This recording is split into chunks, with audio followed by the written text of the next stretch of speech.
एक दिन एक लड़की ने अपने पिता से पूछा, पापा, क्या आप कभी मेरी वजह से रोए हैं? उसके ऐसा पूछने का कारण यह था कि उसने कभी भी अपने पिता को रोते हुए नहीं देखा था। इस सवाल के जवाब में पिता ने कहा, हाँ, एक बार ऐसा कुछ हुआ था जब तुम्हारी वजह से मैं रोया था। यह सुनकर लड़की उस बात को जानने के लिए उत्सुक हो गई कि आखिर वह क्या बात थी जिसने उसके पिता को रुला दिया था। इस उत्सुकता को शांत करने के लिए पिता वह किस्सा सुनाने लगे। बात उस समय की है जब तुम 8 महीने की थी।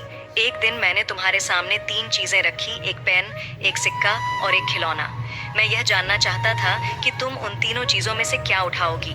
उनमें पेन बुद्धिमत्ता का प्रतीक था, सिक्का धन का और खिलौना मनोरंजन का प्रतीक था। मैं यह सब बस एक जिज्ञासा के कारण कर रहा था।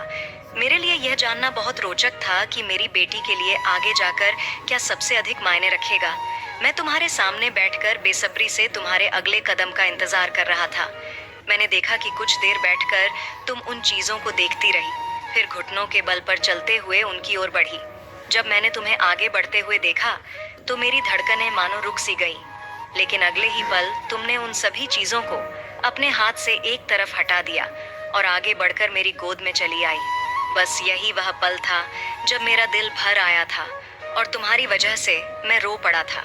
ये किस्सा सुनकर लड़की की आंखों में आंसू आ गए। दोस्तों, ये कहानी आपको कैसी लगी कमेंट में जरूर बताना और ऐसे ही कहानी के लिए चैनल को सब्सक्राइब जरूर कर लेना। जो औरतें अपने पति को यह ताना मारती हैं कि आज तक तुमने मेरे लिए किया ही क्या है। मैं तुम्हारा घर संभालती हूँ, तुम्हारे बच्चे संभालती हूँ, तुम्हारे माँ बाप को संभालती हूँ। उन बहनों से हम कहना चाहेंगे कि घर के बाहर जाकर नौकरी करना, गुलामी करना, मुश्किलों का सामना करना आसान नहीं होता, लेकिन बातें करना आसान होता है। औरतें घर पर रह सकती हैं, घर के काम के लिए काम वाली लगा सकती हैं। अगर किसी दिन काम करने का मन नहीं है तो घर में आराम कर सकती है, परंतु बाहर बारिश हो, सर्दी हो, गर्मी हो, मर्द को नौकरी करने जाना ही पड़ता है। उसे अपना फर्ज निभाना ही पड़ता है, क्योंकि अगर वह काम पर नहीं जाएगा तो घर का खर्चा कैसे चलेगा, बच्चों की फीस कैसे आएगी। ताना मारना आसान है, परंतु बाहर वाले की 4 बातें सुनकर फिर उसी जगह काम पर जाना और उसी मन से काम करना बेहद मुश्किल।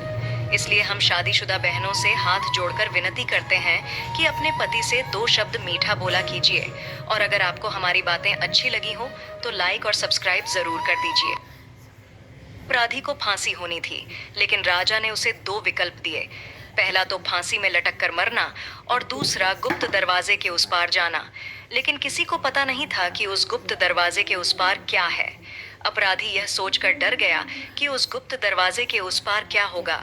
उसने सोचा, क्या पता जंगली जानवर हो सकता है, जहरीले सांप हो सकते हैं, कोई भूखा राक्षस हो सकता है। इस डर में उसने फांसी पर लटक कर मरना चुना। उसे सजा के लिए ले जाया जाता है। जैसे ही उसे फांसी होने वाली थी, उसके मन में प्रश्न उठा कि उस गुप्त दरवाजे के पीछे क्या है। उसने राजा से पूछा कि आखिर उस गुप्त दरवाजे के पीछे क्या है। राजा मुस्कुराया और बोला, मेरे दोस्त, उस गुप्त दरवाजे के पीछे तुम्हारी आजादी थी। हम हर कैदी को मरने से पहले यह विकल्प देते हैं, लेकिन इस डर से कि उस पार क्या होगा, हर अपराधी ने फांसी ही चुना। निष्कर्ष, डर के ही कारण हम कई मौकों से चूक जाते हैं और यही डर हमें आगे बढ़ने नहीं देता। दोस्तों, ये कहानी आपको कैसी लगी कमेंट में ज़रूर बताना और ऐसे ही कहानियों के लिए हमें लाइक और सब्सक्राइब ज़रूर करें। हर हर महादेव। मेरी वीडियो अच्छी लगे लाइक करें, शेयर करें, सब्सक्राइब करें। Bye bye. हर हर महादेव। Good morning.